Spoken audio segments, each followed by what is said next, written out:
Hello once again, welcome to Kane Harkonnen Studios. This time it is a movie review, and we're talking about Hellraiser 2022. Is it good? Is it made well? Is the acting okay? What's the story like? Keep watching, let's find out together.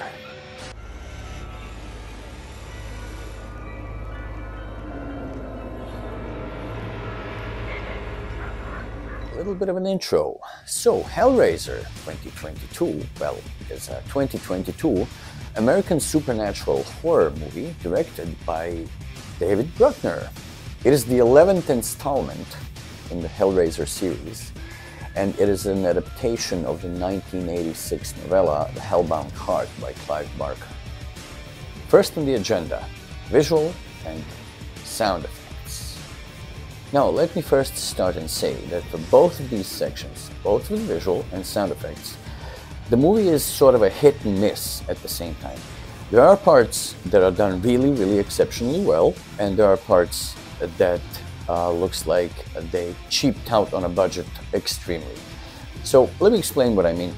The Cenobites are what we really want to see, and action with the Cenobites is what we really want to see and expect from a Hellraiser movie, right?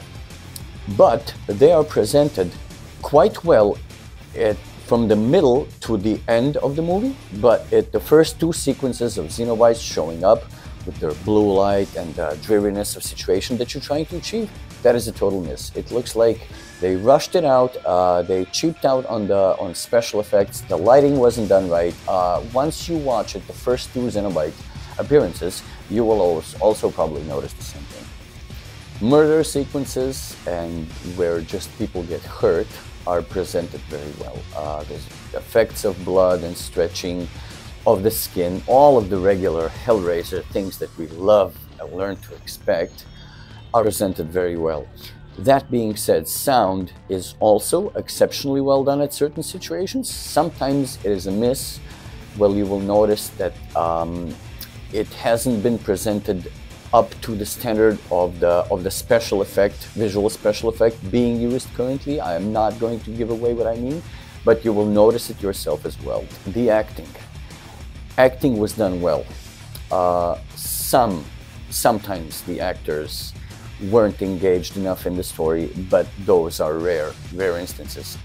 For the most part of the movie, you will be satisfied with the acting. Well, finally, the story.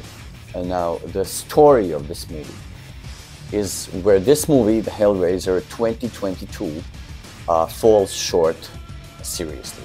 This is where it all starts going to crap. When you watch the movie from the beginning to the end, you will notice so many holes in the story. The story is bleak, it is generic, it is nothing to write home about. And I struggled to watch the movie for the 2 hours of its duration the way it is, simply because of the unengaging story. So it is so bleak and so generic that I feel that the story was only presented so we could come to the murder scenes and come to the scenes where Cenobites appear and do stuff the way the hell demons do stuff.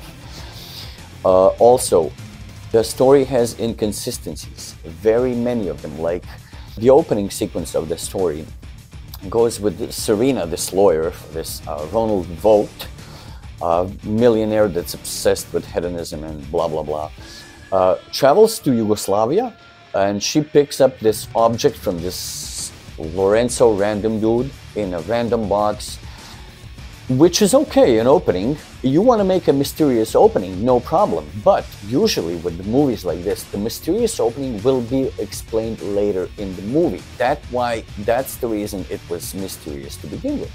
But this beginning of the movie never gets explained. It is just there as a random start with a random person of a movie called Hellraiser, and it is never explained. So for me, this part of the story is not necessary at all.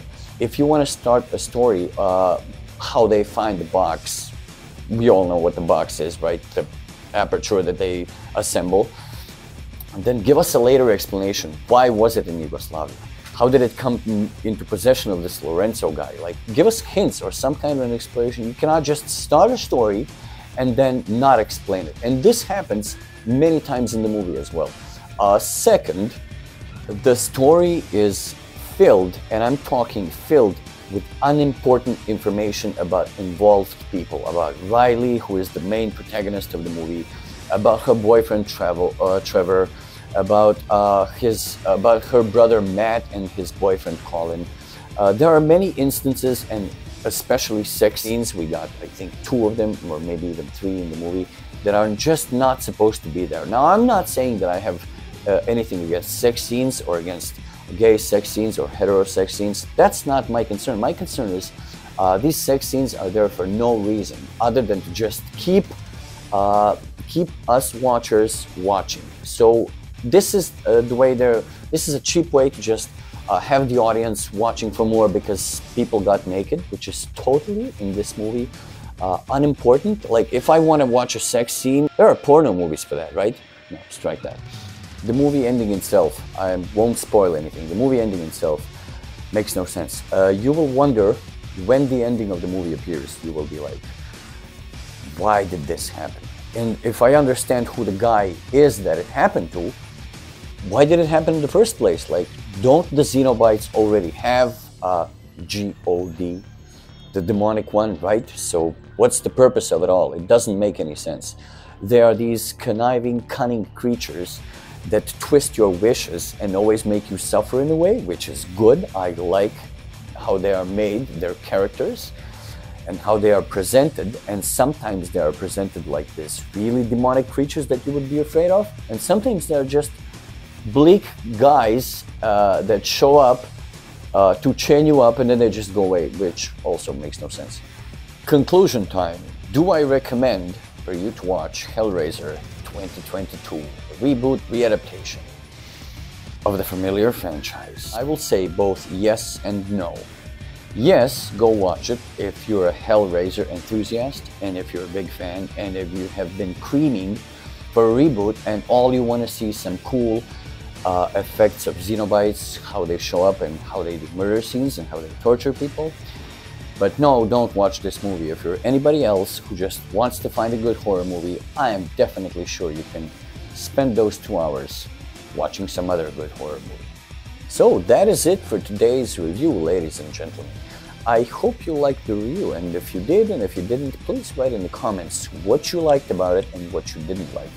I hope it was informative and that it will help you make a decision whether you want to watch this movie or not. Thank you for joining Kane Harkonnen Studios. See you soon again. I am pain. No longer will we have to seep into your world like pests through cracks in the baseboards. Once and for all, we will open the gates, lay low the ramparts. No more games. I am so exquisitely empty.